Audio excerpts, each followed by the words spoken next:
Hi ಎಲ್ಲ friends, ಎಲ್ಲರಿಗೂ ದೀತೂಸ್ ಕಿಚನ್ಗೆ ಸ್ವಾಗತ. ನಾನಿವತ್ತು ಮೂಲಂಗಿ ಚಟ್ನಿ ಹೇಗೆ ಮಾಡೋದು ಅಂತ ತೋರಿಸ್ಕೊಡ್ತಾ ಇದ್ದೀನಿ. ಮೊದಲಿಗೆ 2 ಟೇಬಲ್ ಸ್ಪೂನಷ್ಟು ಎಣ್ಣೆ ಹಾಕ್ಕೊಳ್ತಾ ಇದ್ದೀನಿ.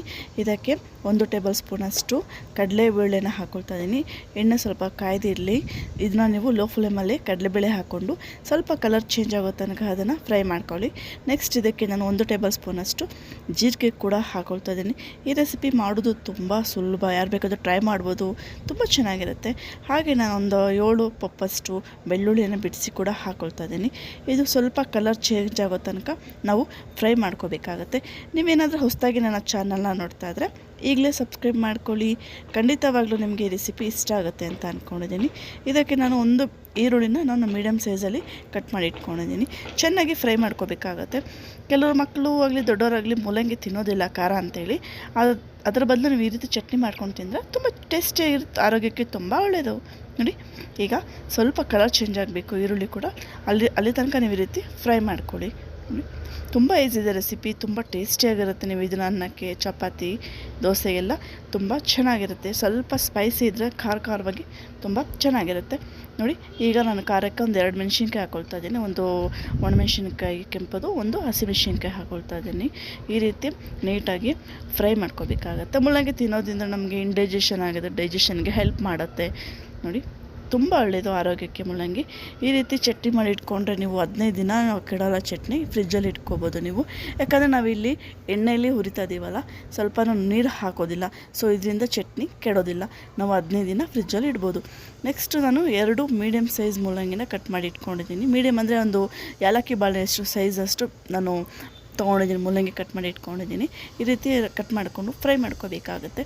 ಹಸಿ ಸ್ಮೆಲ್ಲು ಹೋಗೋ ತನಕ ನೀವು ಈ ರೀತಿ ಫ್ರೈ ಮಾಡ್ಕೋಬೇಕಾಗತ್ತೆ. ನೋಡಿ, ಖಂಡಿತವಾಗ್ಲೂ ನಿಮಗೆ ಈ ರೆಸಿಪಿ 100% ಇಷ್ಟ ಆಗುತ್ತೆ. ಇಷ್ಟ ಆದರೆ ನೀವು ಜಸ್ಟ್ ಲೈಕ್ ಮಾಡಿ, ಶೇರ್ ಮಾಡಿ, ಕಮೆಂಟ್ ಮಾಡಿ. ಹಾಗೆ ನಿಮ್ಮ ಫ್ಯಾಮಿಲಿ ಮೆಂಬರ್ಸ್ಗೆಲ್ಲ, ನೀವು ಫ್ರೆಂಡ್ಸ್ಗೆಲ್ಲ ಶೇರ್ ಮಾಡಿ. ಅವರು ಕೂಡ ರೆಸಿಪಿ ಟ್ರೈ ಮಾಡಲಿ. ಅವರು ಆವಾಗ ನಿಮಗೆ ಒಂದು ಥ್ಯಾಂಕ್ಸ್ ಹೇಳ್ತಾರೆ ಈ ರೆಸಿಪಿಗಾಗಿ. ಅಷ್ಟು ಚೆನ್ನಾಗಿ ಬರುತ್ತೆ ಈ ರೆಸಿಪಿ. ನೋಡಿ, ತುಂಬ ಸುಲಭ ಇದೆ, ತುಂಬ ಕಡಿಮೆ ಇಂಗ್ರೀಡಿಯೆಂಟ್ಸ್, ಯಾರು ಬೇಕಾದರೂ ಟ್ರೈ ಮಾಡ್ಬೋದು. ನೋಡಿ, ತುಂಬ ಚೆನ್ನಾಗಿ ಬರುತ್ತೆ. ಇದು ನೀವು ಮುದ್ದೆಯೂ ಕೂಡ ತಿನ್ಬೋದು, ಅಷ್ಟು ಚೆನ್ನಾಗಿ ಬರುತ್ತೆ.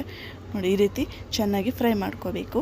ಇದಕ್ಕೆ ನಾನು ರುಚಿಗೆ ತಕ್ಕಷ್ಟು ಒಂದು ½ ಟೇಬಲ್ ಸ್ಪೂನಷ್ಟು ಉಪ್ಪು ಹಾಕೊಳ್ತಾ ಇದ್ದೀನಿ. ನೆಕ್ಸ್ಟ್ ನಾನಿವಾಗ ಇದಕ್ಕೆ ಸ್ವಲ್ಪ ಫ್ರೈ ಮಾಡ್ಕೋಬೇಕಾಗತ್ತೆ. ಸ್ವಲ್ಪ ಕರ್ಬೇವಿನ ಸೊಪ್ಪು ಹಾಕ್ಕೊಳ್ಳಿ. ನೋಡಿ, ಇದೇ ರೀತಿ ಚಟ್ನಿಗಳು ನಾನು ಹೀರೆಕಾಯಲ್ಲೂ ಕೂಡ ಮಾಡಿ ಹಾಕಿದ್ದೀನಿ. ಆ ವಿಡಿಯೋ ನೀವು ಇನ್ನೂ ವಾಚ್ ಮಾಡಿಲ್ಲ ಅಂದರೆ ನನ್ನ ಚಾನಲ್ನ ವಿಸಿಟ್ ಮಾಡಿ. ಲೇಟೆಸ್ಟ್ ವೀಡಿಯೋಸಲ್ಲಿ ನಿಮಗೆ ಹೀರೆಕಾಯಿ ಚಟ್ನಿ ಕೂಡ ತುಂಬ ಸಿಗುತ್ತೆ. ತುಂಬ ರುಚಿಯಾದ ಹೀರೆಕಾಯಿ ಚಟ್ನಿ ಮನೇಲಿ ಮಾಡಿಕೊಂಡು ತಿನ್ನಿ, ಆರೋಗ್ಯಕ್ಕೆ ತುಂಬ ಒಳ್ಳೆಯದು. ಈ ರೀತಿ ಸ್ವಲ್ಪ ಕಲರ್ ಶೇಡ್ ಆಗೋ ತನಕ ನಾವು ಮೂಲಂಗಿನ ಈ ರೀತಿ ಹುರ್ಕೋಬೇಕಾಗತ್ತೆ. ಇದು ನಾವು ಲೋ ಫ್ಲೇಮ್ ಅಥವಾ ಮೀಡಿಯಮ್ ಫ್ಲೇಮಲ್ಲೇ ಮಾಡ್ಕೊಳ್ಳಿ. ಫ್ಲೇಮ್ ಇಟ್ಟರೆ ಸೀದಾಗುತ್ತೆ. ಈ ರೀತಿ ಚೆನ್ನಾಗಿ ಫ್ರೈ ಮಾಡಬೇಕು. ಹಸಿ ಸ್ಮೆಲ್ ಹೋಗೋ ತನಕ ಫ್ರೈ ಮಾಡ್ಕೋಬೇಕಾಗತ್ತೆ. ಲಾಸ್ಟಲ್ಲಿ ಸ್ವಲ್ಪ ಹುಣಸೆಹಣ್ಣು ಹಾಕ್ಕೊಳ್ತಾ ಇದ್ದೀನಿ. ಸ್ವಲ್ಪನೇ, ತುಂಬ ಟೈಮ್ ಏನು ಬೇಕಾಗೋದಿಲ್ಲ ಈ ಚಟ್ನಿ ಮಾಡೋದಕ್ಕೆ, ತುಂಬ ಬೇಗ ಆಗುತ್ತೆ. ಯಾವಾಗಲೂ ಸಾಂಬಾರು ಮಾಡಿ ಬೇಜಾರಾಗಿದ್ದರೆ ಈ ರೀತಿ ಚಟ್ನಿ ಮಾಡ್ಕೊಳ್ಳಿ. ಇದೇ ರೀತಿ ಎಷ್ಟೊಂದು ವೆಜಿಟೇಬಲ್ನ ಚಟ್ನಿ ಮಾಡೋದು ಹೇಗೆ ಅಂತ ನಾನು ನಿಮಗೆ ಮುಂದಿನ ವೀಡಿಯೋಗಳಲ್ಲಿ ತಿಳಿಸ್ಕೊಡ್ತೀನಿ. ಖಂಡಿತವಾಗ್ಲೂ ಈ ರೆಸಿಪಿ ಇಷ್ಟ ಆಗಿದೆ ಅಂತ ಅಂದ್ಕೊಂಡಿದ್ದೀನಿ. ಇಷ್ಟ ಆದರೆ ಈಗಲೇ ಲೈಕ್ ಮಾಡಿ, ಡಿಲೇ ಮಾಡಬೇಡಿ. ನೋಡಿ, ನೀವೇನಾದರೂ ಫಸ್ಟ್ ಟೈಮ್ ನನ್ನ ಚಾನಲ್ನ ನೋಡ್ತಾ ಇದ್ದರೆ ಈಗಲೇ ಸಬ್ಸ್ಕ್ರೈಬ್ ಮಾಡ್ಕೊಳ್ಳಿ. ಅಥವಾ ನಾನು ಹಾಕೋ ವೀಡಿಯೋಸ್ ಬರ್ತಾಯಿಲ್ಲ ಅಂದರೆ ಈಗಲೇ ಬೆಲ್ ಬಟನ್ ಪ್ರೆಸ್ ಮಾಡಿ. ಕೊನೆಯಲ್ಲಿ ಸ್ವಲ್ಪ ಕೊತ್ತಂಬರಿ ಸೊಪ್ಪು ಹಾಕ್ಕೊಂಡು ಚೆನ್ನಾಗಿ ಮಿಕ್ಸ್ ಮಾಡ್ಕೋಬೇಕಾಗತ್ತೆ. ನೋಡಿ, ಈ ಟೈಮಲ್ಲಿ ಬೇಕಾದರೆ ನೀವು ಫ್ಲೇಮ್ನ ಆಫ್ ಮಾಡ್ಕೊಳ್ಳಿ. ನೋಡಿ, ಈ ರೀತಿ ನೀಟಾಗಿ ಮಿಕ್ಸ್ ಮಾಡ್ಕೊಳ್ಳಿ. ಇದಾದಮೇಲೆ ನಾನು ಸ್ವಲ್ಪ ಪೆಪ್ಪರ್ ಪೌಡರ್ನ ಯೂಸ್ ಮಾಡ್ತಾ ಇದ್ದೀನಿ. ಪೆಪ್ಪರ್ ಪೌಡರ್ ಬದಲು ಬೆಟರ್ ನೀವು ಮೆಣಸಿನ ಕಾಳನ್ನು ಯೂಸ್ ಮಾಡಿ. ನಾನು ಮೆಣಸಿನ ಕಾಳು ಇರಲಿಲ್ಲ, ಸೊ ನಾನು ಪೆಪ್ಪರ್ ಪೌಡರ್ನ ಯೂಸ್ ಮಾಡ್ತಾ ಇದ್ದೀನಿ. ತುಂಬ ಈಸಿದೆ ರೆಸಿಪಿ, ಹಾಗೆ ತುಂಬ ಆರೋಗ್ಯಕ್ಕೆ ಒಳ್ಳೆಯದು ಈ ರೆಸಿಪಿ. ಖಂಡಿತವಾಗಲೂ ಮನೇಲಿ ಟ್ರೈ ಮಾಡಿ. ನೋಡಿ, ಈ ವಿಡಿಯೋನ ಕೊನೆಯ ತನಕ ನೋಡಿದ್ದಕ್ಕೆ ನಿಮಗೆಲ್ಲ ಥ್ಯಾಂಕ್ಸ್. ನೋಡಿ, ಇಷ್ಟು ಚೆನ್ನಾಗಿ ಬರುತ್ತೆ ಅಂದರೆ ತುಂಬ ಚೆನ್ನಾಗಿರುತ್ತೆ, ಆರೋಗ್ಯಕ್ಕೆ ತುಂಬ ಒಳ್ಳೆಯದಲ್ವ ಮೂಲಂಗಿ. ಆವಾಗವಾಗ ಮಕ್ಳಿಗೆ ಕೂಡ ಮಾಡಿಕೊಡಿ. ತರಕಾರಿ ಅಂದರೆ ಮಕ್ಕಳು ಸಾಮಾನ್ಯವಾಗಿ ತಿನ್ನೋದಿಲ್ಲ, ಅದ್ರ ಬದಲು ಈ ರೀತಿ ಚಟ್ನಿ ಮಾಡಿಕೊಡ್ರೆ ಇಷ್ಟಪಟ್ಟು ತಿಂತಾರೆ. ನೋಡಿ, ಚಪಾತಿ, ಪೂರಿ, ದೋಸೆಗೆಲ್ಲ ಹೇಗಿರುತ್ತಲ್ಲ, ತುಂಬ ಚೆನ್ನಾಗಿ ಬರುತ್ತೆ. ನೋಡಿ, ಎಷ್ಟು ಈಸಿಯಾದ ರೆಸಿಪಿ ಅಲ್ವ. ಇದೇ ಥರ ಎಷ್ಟೊಂದು ರೆಸಿಪಿಗಳನ್ನು ನನ್ನ ವೀಡಿಯೋಸಲ್ಲಿ ನಾನು ನನ್ನ ಚಾನಲ್ನಲ್ಲಿ ಅಪ್ಲೋಡ್ ಮಾಡಿರ್ತೀನಿ. ನನ್ನ ಚಾನಲ್ನ ವಿಸಿಟ್ ಮಾಡಿ, ಯಾವುದಾದ್ರೂ ವೀಡಿಯೋಸ್ ಒಂದು ಟ್ರೈ ಮಾಡಿ, ತುಂಬ ಇಷ್ಟ ಆಗುತ್ತೆ. ನೆಕ್ಸ್ಟ್ ನಾವು ಇದಕ್ಕೆ ಸ್ವಲ್ಪ ಒಗ್ಗರಣೆ ಹಾಕೋಬೇಕಲ್ಲ. ಇದಕ್ಕೆ ನಾನು 1 ಟೇಬಲ್ ಸ್ಪೂನಷ್ಟು ಎಣ್ಣೆ ಹಾಕ್ಕೊಳ್ತಾ ಇದ್ದೀನಿ. ಎಣ್ಣೆ ಸ್ವಲ್ಪ ಬಿಸಿಯಾಗಲಿ. ಇದಕ್ಕೆ ನಾನು ಒಂದು ಅರ್ಧ ಟೇಬಲ್ ಸ್ಪೂನಷ್ಟು ಸಾಸಿವೆ ಕೂಡ ಹಾಕ್ಕೊಂಡಿದ್ದೀನಿ. ಸಾಸಿವೆ ಸ್ವಲ್ಪ ಚಟಪಟ ಅಂತ ಅನ್ನಬೇಕು, ಅಲ್ಲಿವರೆಗೂ ಫ್ರೈ ಮಾಡ್ಕೊಳ್ಳಿ. ನೆಕ್ಸ್ಟ್ ಇದಕ್ಕೆ ನಾನು ಸ್ವಲ್ಪ ಒಂದು ಅರ್ಧ ಟೇಬಲ್ ಸ್ಪೂನಷ್ಟು ಕಡಲೆಬೇಳೆ ಹಾಕ್ಕೊಂಡಿದ್ದೀನಿ. ಇದರ ಜೊತೆಗೆ ಒಂದು ಅರ್ಧ ಟೇಬಲ್ ಸ್ಪೂನಷ್ಟು ಉದ್ದಿನ ಕಾಳನ್ನು ಕೂಡ ಹಾಕ್ಕೊಂಡಿದ್ದೀನಿ. ತಿನ್ನಬೇಕಾದ್ರೆ ಬಾಯಿಗೆ ಸಿಗ್ತಾಯಿದ್ರೆ ಕಡಲೆಬೇಳೆ ಉದ್ದಿನಬೇಳೆ ತುಂಬ ರುಚಿಯಾಗಿರುತ್ತಲ್ಲ.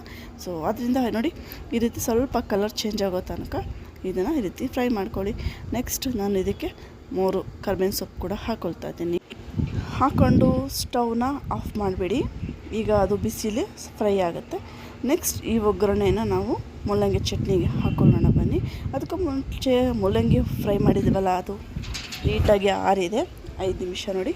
ನೆಕ್ಸ್ಟ್ ಇದನ್ನು ನಾವು ರುಬ್ಕೊಳ್ಳೋಣ. ನೋಡಿ ಈ ರೀತಿ ಆರಿದ್ಮೇಲೆ ನೀಟಾಗಿ ರುಬ್ಕೊಳ್ಳಿ. ಈ ರೀತಿ ಸ್ವಲ್ಪನೇ ಹಾಕ್ಕೊಂಡು ರುಬ್ಕೋಬೇಕಾಗತ್ತೆ. ತುಂಬ ಈಸಿ ಇದೆ ರೆಸಿಪಿ, ತುಂಬ ಚೆನ್ನಾಗಿ ಕೂಡ ಬರುತ್ತೆ ನೋಡಿ. ಈ ರೀತಿ ಸ್ವಲ್ಪನೇ ಹಾಕ್ಕೊಂಡು ನಾವಿಲ್ಲಿ ನೀರು ಹಾಕಿರೋದಿಲ್ಲ. ನೀರೇನು ಹಾಕೊಳ್ಳೋಕೆ ಹೋಗ್ಬಿಡಿ. ನೀರು ಹಾಕ್ಕೊಂಡ್ರೆ ಕೆಟ್ಟೋಗುತ್ತೆ ಬೇಗ. ಸೊ ನೀರು ಇಲ್ದಿರ ನಾವು ಫ್ರೈ ಮಾಡೋದ್ರಿಂದ 15 ದಿನ ನಾವು ಫ್ರಿಜ್ಜಲ್ಲಿ ಇಟ್ಕೊಂಡು ತಿನ್ಬೋದು. ತುಂಬ ಚೆನ್ನಾಗಿರುತ್ತೆ ನೋಡಿ. ಈ ರೀತಿ ನೀಟಾಗಿ ನಿಮಗಿದೆ ನಾವೇನು ತೆಂಗಿನಕಾಯಿನ ಹಾಕಿರಲ್ಲ. ಸೊ ಲೇಟಾಗಲ್ಲ ಪೇಸ್ಟ್ ಆಗೋದಕ್ಕೆ, ಬೇಗ ಪೇಸ್ಟ್ ಆಗುತ್ತೆ. ನಿಮ್ಗೆ 2 ರಿಂದ 3 ರೋಡಷ್ಟೊತ್ತಿಗೆ ನಿಮ್ಗೆ ಈ ರೀತಿ ಪೇಸ್ಟ್ ಆಗೋಗುತ್ತೆ ನೋಡಿ. ಮೂಲಂಗಿ ಚಟ್ನಿ ರೆಡಿಯಾಗಿದೆ. ತುಂಬ ಟೇಸ್ಟಿಯಾಗಿರುತ್ತೆ. ಇವಾಗ ನಾವು ಇದಕ್ಕೆ ಒಗ್ಗರಣೆ ಕೊಡಬೇಕು ಮತ್ತು ತಿನ್ನೋದಕ್ಕೆ ಪ್ರಿಪೇರ್ ಮಾಡ್ಕೋಬೇಕಾಗತ್ತೆ ನೋಡಿ. ನೆಕ್ಸ್ಟ್ ನಾನು ಇವಾಗ ನಾವು ಹುರ್ಕೊಂಡಿದ್ವಲ್ಲ ಅದೇ ಪಾತ್ರೆಗೆ ನಾವು ಏನು ಮಿಶ್ರಣವನ್ನು ಪೇಸ್ಟ್ ಮಾಡ್ಕೊಂಡಿದ್ವಲ್ಲ ಅದನ್ನು ಹಾಕ್ಕೊಳ್ತಾ ಇದ್ದೀನಿ ಈ ರೀತಿ. ನೆಕ್ಸ್ಟ್ ನಾನು ಇವಾಗ ಇದಕ್ಕೆ ಹಸಿ ಈರುಳ್ಳಿನ ನಾನು ಸಣ್ಣದಾಗಿ ಕಟ್ ಮಾಡಿ ಇಟ್ಕೊಂಡಿದ್ದೆ, ಅದು ಕೂಡ ಹಾಕೋಬೇಕಾಗತ್ತೆ. ಯಾಕಂದರೆ ನಾವು ಚಟ್ನಿ ತಿನ್ನಬೇಕಾದ್ರೆ ಬಾಯಿ ಈರುಳ್ಳಿ, ಕಡಲೆಬೇಳೆ, ಉದ್ದಿನಕಾಳು ಸಿಗ್ತದೆ, ತುಂಬ ಟೇಸ್ಟಿಯಾಗಿರುತ್ತೆ ನೋಡಿ. ಈ ರೀತಿ ಹಸಿ ಈರುಳ್ಳಿನ ಹಾಕ್ಕೊಂಡು ನಾವು ಒಗ್ಗರಣೆನ ಹಾಕ್ಕೊಳ್ತಾ ಇದ್ದೀನಿ. ಮಿಕ್ಸ್ ಮಾಡ್ಕೊಳ್ಳಿ ನೋಡಿ. ರುಚಿಯಾದ ಮೂಲಂಗಿ ಚಟ್ನಿ ತುಂಬ ಬೇಗನೆ ತುಂಬ ರುಚಿಯಾಗಿ ಹೋಗಿದೆ. ಎಷ್ಟು ಟೇಸ್ಟಿಯಾಗಿರುತ್ತೆ ಅಂದರೆ ಅದನ್ನು ನಾನು ಹೇಳೋದು ಬೇಡ, ನೀವು ಮನೇಲಿ ಟ್ರೈ ಮಾಡಿ ನೀವೇ ಬಂದು ಕಮೆಂಟ್ ಮಾಡ್ತೀರಾ. ಅಷ್ಟು ಚೆನ್ನಾಗಿ ಬರುತ್ತೆ ಈ ಮೂಲಂಗಿ ಚಟ್ನಿ. ಖಂಡಿತವಾಗ್ಲೂ ಈ ರೆಸಿಪಿ ನಿಮ್ಗೆ ಇಷ್ಟ ಆಗಿದೆ ಅಂತ ಅಂದ್ಕೊಂಡಿದ್ದೀನಿ. Thanks for watching. Please subscribe ದಿತುಸ್ ಕಿಚನ್.